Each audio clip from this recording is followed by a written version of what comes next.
Thank you so much, gentlemen. It's a pleasure to have you here. Thank you, Bayer. Thank you, Bismarck. And of course, Roy, thank you for joining us from Johannesburg.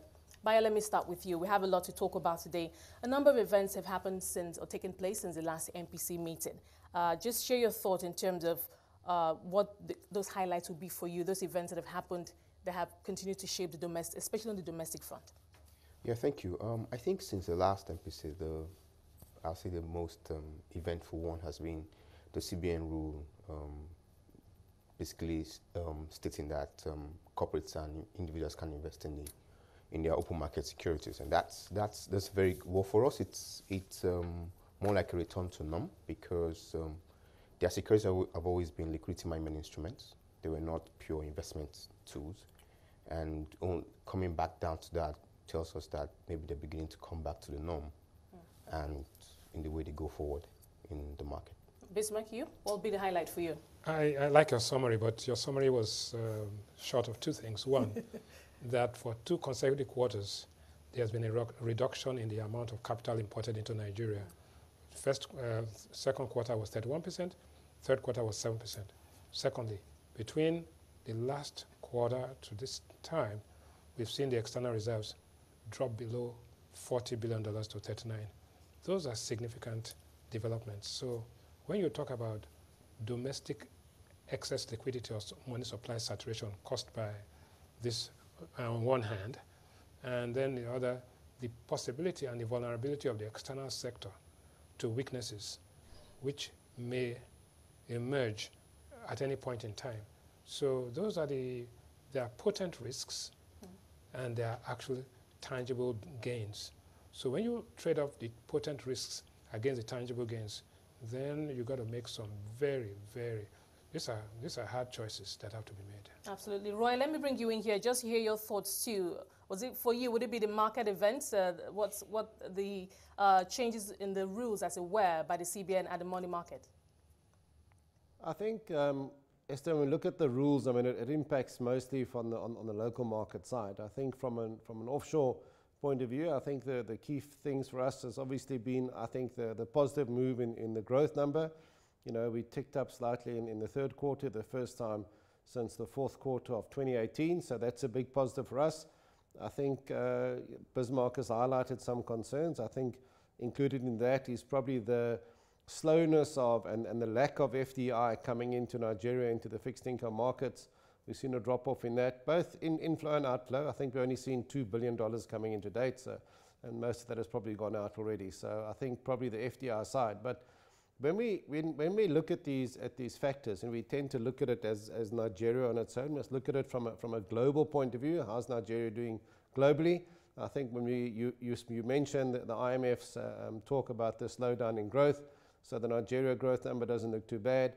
I think we've seen a slowdown in emerging market appetite, so you know that's kind of expected as to what we're seeing in Nigeria. So in a global and a greater picture point of view, I think it's looking pretty positive. It's not as bad as what we might fear, and I think there's better times to come.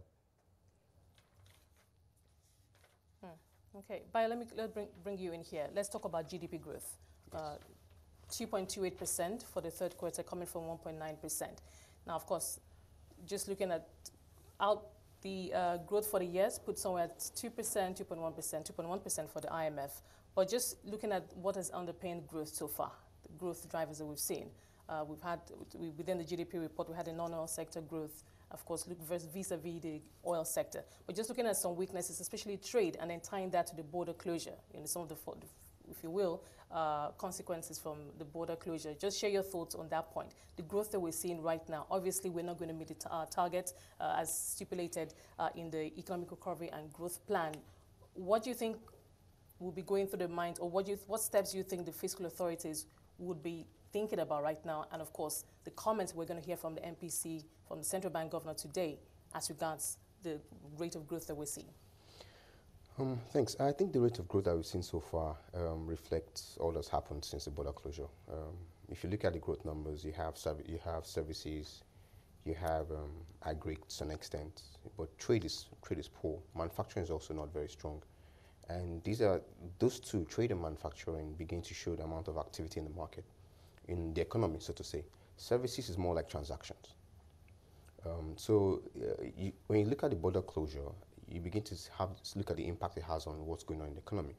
There's a lot of smuggling that's going on, which is a part of the concern the government has. But there's also a lot of legitimate business too that comes through the borders, to land borders, which I think have not been taken into cognizance. Okay. And I think the real gain will be trying to find a solution whereby legitimate business can be allowed to come through the borders, because there's a lot of trade going on between Nigeria and its neighboring countries, legitimate, which shouldn't be allowed to shut down. And this needs to be encouraged, actually. And when you can do that, it will affect both what's going on internally, because today there are exporters who can't export because of the border closure. There are manufacturers who can bring in goods from neighboring countries to support their manufacturing processes who have to slow down whatever they're doing. And those would affect whatever is going on locally. And the longer this takes, the greater the chance that those companies have to find either to lay down or to slow down activities or do whatever it is, which will affect our GDP numbers. So if you put these two together, we can say that yes, there are reasons why the government needs to shut down its borders. But I think the bigger benefit for us as a country is being able to find a structure where the border would facilitate legitimate business and curtail smuggling and the likes. Now, Bismarck, I'd like to hear your thoughts on that. So I know that there's a meeting that started yesterday and today, Nigeria meeting with, I think, two of its neighbors, Niger and Benin. Niger and Benin Republic, on, the protocols of, and joint patrols. And ensuring that, the rules of trade, between those the borders are adhered to. I'm just wondering, what are your thoughts in terms of what you're expecting the outcome to be, and where we go from here in terms of... First and foremost, I think for a data collection and statistics gathering, it's important to know that this tells you the size of the informal economy relative to the formal economy. The informal economy includes smuggling and some legitimate business, but traders who buy legitimately and then carry the goods across. And it's not, the border closure is not just about import smuggling, but also export smuggling, right? And smuggling is a way of equilibrating a misaligned exchange rate. So if your exchange rate is misaligned, and you see the French-speaking countries who have a subsidized currency, and Nigeria, which has more of a market-driven value of its currency, you are finding that the smuggling is a way of bringing the markets to some kind of parity, one. Two, there is the ease of doing business. So a lot of Nigerian businesses have set up operating businesses on the border and the other side, in Benin Republic, and bring the goods in to sell. So there's that. But if you look at the GDP numbers, which you alluded to initially, if you back out oil, then the GDP numbers are going to be pretty dismal, one. Two, the oil in the third quarter, oil production in the third quarter, was mainly because we were busting our OPEC quota. OPEC has now come and said, let's close this down. So we could be back to normal in Q4 in terms of oil production, and that will take away, and together with the border closure, may take away some of the momentum. But all said, I think that with 2.28, if we do 2.1 or 2.2, then we'll come in at about 1.92%. The IMF actually has 2.3 as a revised growth rate. The ERGP has, by this time, 4.5. We're far away from that. But definitely, I think in the Q3 we dodged the bullet in terms of, because of oil. In Q4, the border closure has shut down some things, but it's also helped us in the sense that we now know that we don't use 60 million liters of PMS. We now know that a lot of things are going across the border. However, the disruptive effect of the border closure may far outweigh the benefits of the data that we know, and does not take away from the fact that we need to deal with the pricing of petroleum products at one time or the other. You can't have a regimented border anywhere in the world. We've signed the African Free Trade Agreement. We have the Common External Tariff. We have the ECOWAS Protocol. And we have the eco-currency, which is another pie in the sky. So when you put all of these things together, Nigeria is the big champion of ECOWAS, the dominant player, will benefit more from the free market than anything else. So I suspect that the Nigerian government is trying to fast track all the things that have to be done, the rules of origin, to ensure that Benin doesn't take advantage of us, and that Nigerian activities which are taking place in Benin and Togo do not do not crystallize. So there's an argument for that, but it cannot be perpetual because the disruptive effect is actually taking away the win from ourselves. Roy, let me bring you in here. It's quite interesting the way conversations have, the kind of conversations we've seen when Nigeria closed its borders, and of course the perception and then how it was interpreted in different quarters, especially out of the country. Of course, bringing to the focus the Africa Continental Free Trade Area, Nigeria was heavily criticized in many quarters, talking about how, I mean, if we're closing the borders now, what does that say about our commitment to the Africa Continental Free Trade Area? But in the government says, look, we need to tidy things back at home. We need to talk to our neighbors for better flow or protocols at the borders. But just share your thoughts in terms of perhaps from a perception point of view, what you think that this may have done to Nigeria concerning, excuse me, how the perception out there in terms of how we're, to the extent to which we're committed to the Africa Continental Free Trade Area. Esther, I believe when we want to promote and be a large voice within free trade agreements across the continent, and certainly as Bismarck correctly says, within ECOWAS, I mean, it's a major player. Now, I'm not in a position to comment on the political ins and outs as the decisions made, or in fact discuss around the benefits or non-benefits of smuggling, whether it be to equal the economies. But I think as a major player, we would look for, and again, Nigeria has to play its part in distribution of goods. Now, it might be a case of that we need to tidy up our own internal productions within Nigeria before we launch ourselves back into supplying the region.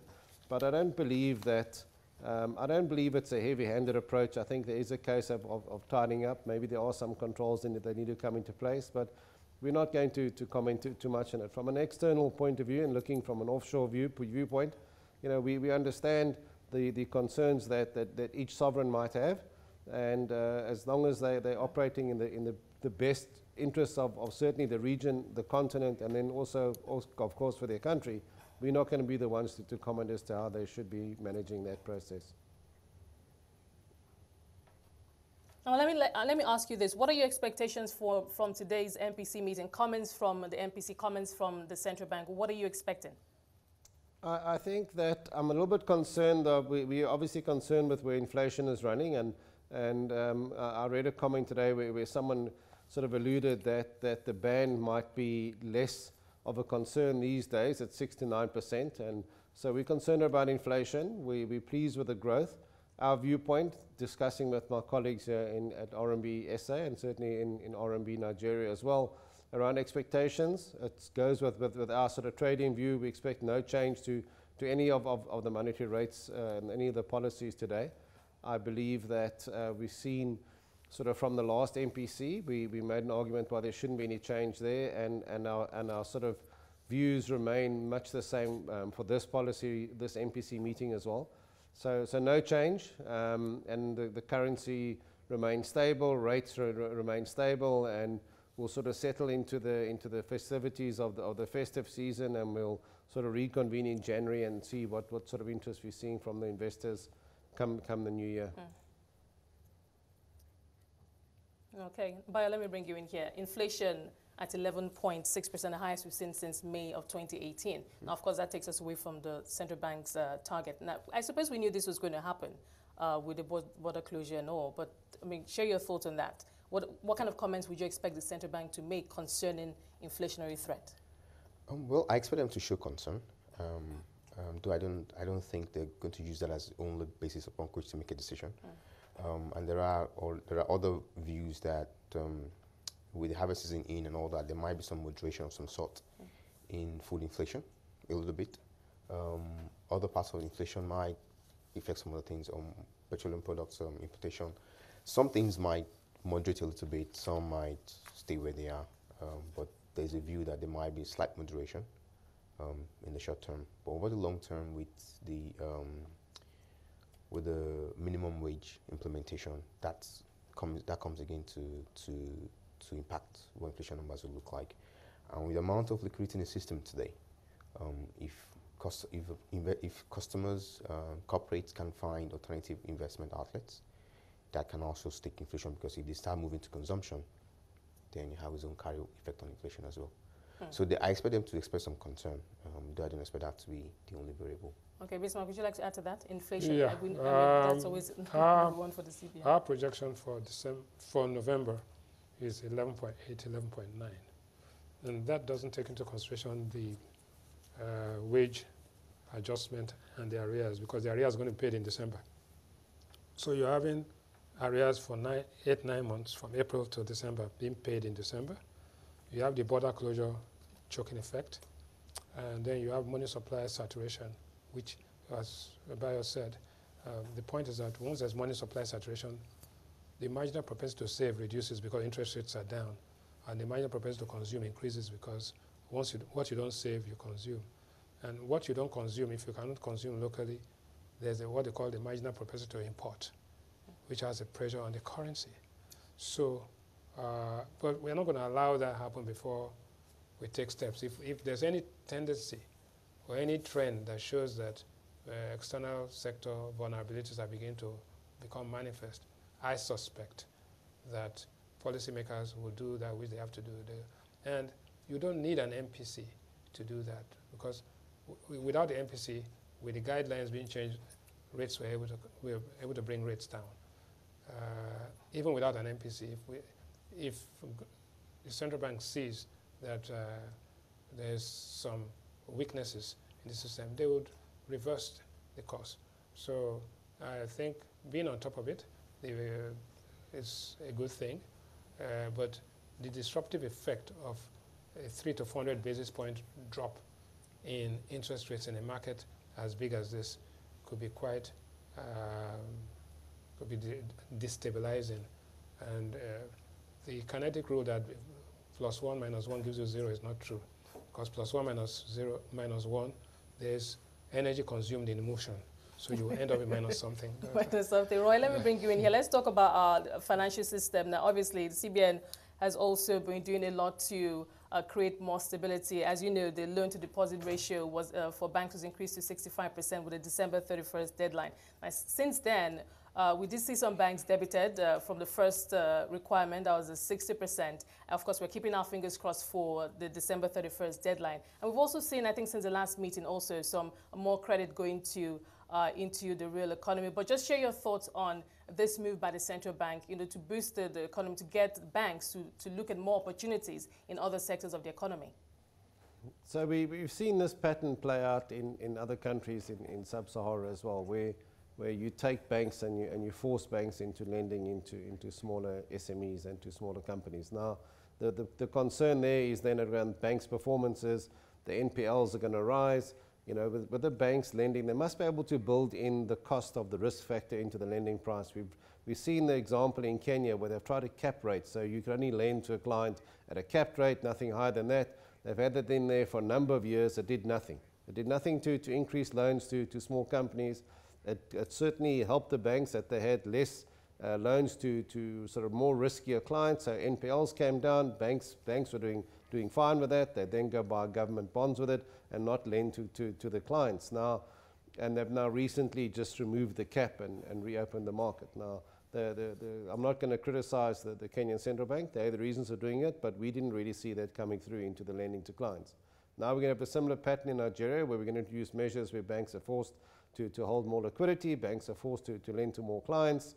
But again, the key structure of our financial system is the survival of the banks. And I think if we force banks to lend where they don't want to lend, we then could create some danger for the banks and some risk to the banks. So I understand the reasons for it, but I'm not convinced, and maybe the other panelists have more to say on this, but I'm not convinced that forced lending and forcing banks to lend to clients is going to help growth. I think certainly what's going to help growth is when we look at our infrastructure processes. What sort of processes are we spending on infrastructure? Are we rolling out infrastructure? Are we building businesses that have become dollar generators and foreign currency generators to help us repay loans? I mean, that's what we need to look at. And we can lend to whoever we like, but are we going to have better ports, better roads, better rail? That's, I think, where the answer has to come from. Improved infrastructure, a lot more agriculture, that I think has got to be the answer. But the concern is getting it from ground to market. what infrastructure builds are going to take place. So if we are going to look at these processes of building out and forced lending, let's look at where the money actually goes into and the infrastructure building. Again, it's a view that I think is shared with many, but how do we improve the growth in the country? How do we improve production with the country? And again, we have to grow exports. That has to be a key thing. So I'm not convinced then closing the borders are the right thing to do, because then who's going to buy the goods? We've got to produce, we've got to sell offshore. I think that's the answer to the growth for Nigeria and for many of our sub-Saharan partners as well. Okay, Bayo, I mean, do you share that perspective? Forced lending, it's not the first time we've seen the CBN, do it. CBN has always found, several ways to persuade the bank, let me use that phrase, persuade the banks to lend more to the real sector. We have seen a bit of traction over the last quarters, lending to private credit going to the real sector, but obviously still not enough to move the needle. But what are your thoughts? Because I've had a couple of bank CEOs in the course of the year, and they've talked about, yes, we're seeing new opportunities in agriculture, this sector, that sector. But even I wasn't so convinced that, there was that full commitment to do that. Obviously, they have to put that money somewhere. They have to create, that credit there. But at the heart of it is still forced lending. But I don't know. What are your thoughts? Well, it's what it is. And I think a lot of banks are going to try to achieve it. There are concerns that achieving it might have its own implications too, because one, if you lend to someone who really shouldn't be you shouldn't be lending to just because you have to lend, you're going to create NPLs, like Roya said. The banks will definitely try to do that, but I believe most banks would still try and hold very tight to their risk acceptance criteria. They hold on to their lending culture and not let it go away just because they want to lend. They will lend to those that normally they should be able to lend to, that their risks are acceptable to them. But in accordance to what he said as well, I think there's a lot that you can do in a short time. In a short time, you can lend to a fair number of people, but you cannot change the entire structure of the economy in a short period. So, for example, if you lend to a Greek, if you lend to someone who's farmed, for example, and has produced seedlings, or say like he's produced corn, for example, and he cannot move the corn from his farm to the market, then you have a problem. So beyond the lending is also the infrastructural development, which then supports the creation of efficient markets. So the bank can do their work, but the bank is just transmitting credit. And credit and economic growth have a very low correlation. It helps, but it's not the only thing that drives economic growth. So the banks can do all that lending up to a point. If there's no support from the fiscal end of things, developing the structural deficiencies, then it starts to fail. So the bank lending can help, and it can start now, but if there's no support to make it extend to the end of creating the market that can then buy the produce and create returns for the farmer and allow the farmer to go back again to the planting season, then we're going to have a failure. Bisma, is that where we find ourselves today? There's a complete misunderstanding that debt is a substitute for investment in the GDP equation. It is not a substitute for investment. Debt is working capital, some long-term capital. But investment is by investors and government. And the multiplier of investment gives you GDP growth. As long as you are growing at 2%, tweaking here and there and getting a little bit of lending here and there will not take you over the finish line. There's something to be said that we are driving an investment-led growth strategy, not debt-led growth strategy. If you switch it to consumer-led strategy when you have a marginal propensity to import which is that high, the weaknesses will show very quickly. So we got to go back to this. What is it that we are going to do to incentivize people to invest? Foreign direct investment, not FPIs. Foreign direct investment, domestic investment, institutional investment within Nigeria, diaspora investment that will drive some of the infrastructure and also drive the logistics, like Pai was saying. Goods production will increase your GDP, but it will not have any linkage, or if the goods don't get to the market. So there are some things that need to be done which are structural. And basically, the truth is that monetary policy does not solve fiscal problems. Monetary policy only helps aids, and that's what we're doing. Well, it cannot be a substitute for a fiscal move. So the fiscal, the level of gross capital formation, the level of national savings, which feeds into, capital formation. But if you now bring interest rates down and savings begin to reduce and consumption begins to increase, we go back to what I started with. That is the big elephant in the room. At what point are we going to have investment grow on its own? You have $6 billion of investment in a $430 billion economy. It's not enough. You need to get that to 120, 140, and you're going to do that very, very quickly. Roy, I'd like to bring you in here also. I mean, foreign direct investment is something we talk about all the time. We're still not having good levels of actual, foreign direct investment into the country. We always talk about the fact that we need to get more private sector investment, more private sector cash to come in. Obviously, government, just looking at the budget alone in the last couple of years, it's not exactly improving. Just share your thoughts. Perhaps an example with South Africa in terms of how the government too is addressing this issue. I think when we look at it from a South African point of view, we've got many challenges here, as everyone is well aware of, and I think the big drivers for us is how the government is going about discussing with foreign investors, encouraging foreign investors, setting up various working groups within the country made up of CEOs of companies and retired CEOs to build strategy around how do we attract investment in the country. And probably the biggest challenge is to then speak to these investors and discuss their fears and concerns that they have with investing into South Africa. So I think that's a key driver, and I do believe that the President's going about the right way to get foreign investors into the country. To get back then to the Nigeria point of view, Nigeria, guys like the yields, they like playing into the high yield market, into the T-bills, into the bonds. That's quick money and fast money coming in and out for return. I think it's the other side of the investment looking at, and that's the investment into the bricks and mortar within a country. Now, that part of the investment, I do believe that it's great to be encouraging, and it's a right move to encourage banks to lend into the public and the private sector, and to help them build businesses of manufacturing or agriculture. As Bismarck correctly says, then the next part of that thing, and the important part, is then the government spend as well into infrastructure so that the goods produced can be exported out of the country. I think those are the key drives. Look at it is say, fine, lend to a client, help him build a nice business, lots of agriculture, but then how do we get it to market? And the market, when we refer to the market, we refer to the international market. That's the big kicker. How do we get it out of Nigeria into the rest of the world and sell those goods there? And it comes down to manufacturing, comes down to infrastructure that can support what the banks are lending clients to create and to build, that we can get it out of the country.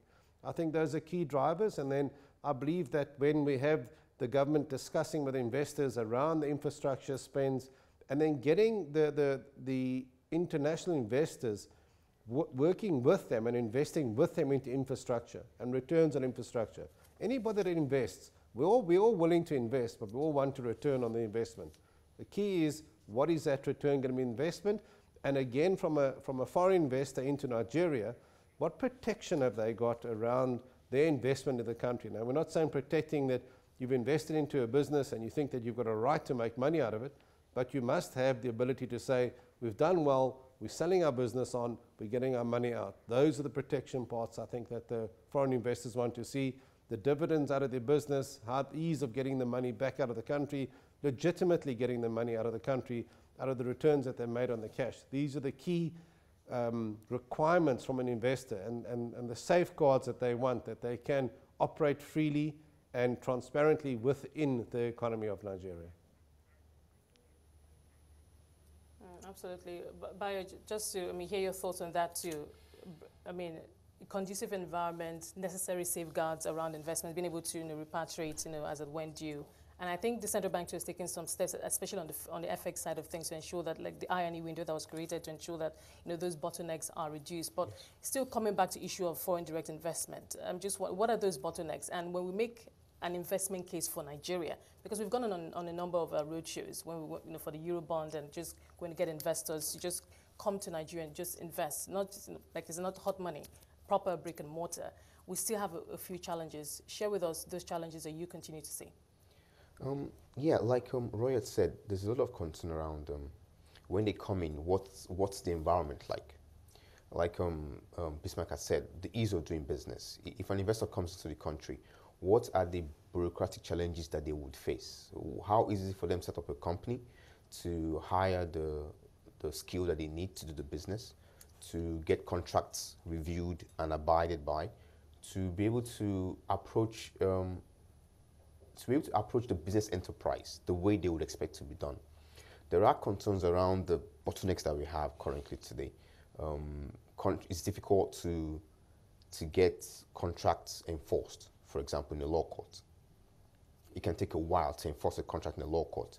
It's difficult to say someone has done something that should enforce someone to get to do what they should do, or they have difficulty around the enforcement of justice system, or okay, so judicial reforms. Okay. Judicial is just one of the many things. There are infrastructural challenges as well that they have to deal with. So if I have to come to the country and I have to create my own power, create my own transport system, create everything, it increases the return that requires the required return to break even, and it's just so much that an enterprise can take.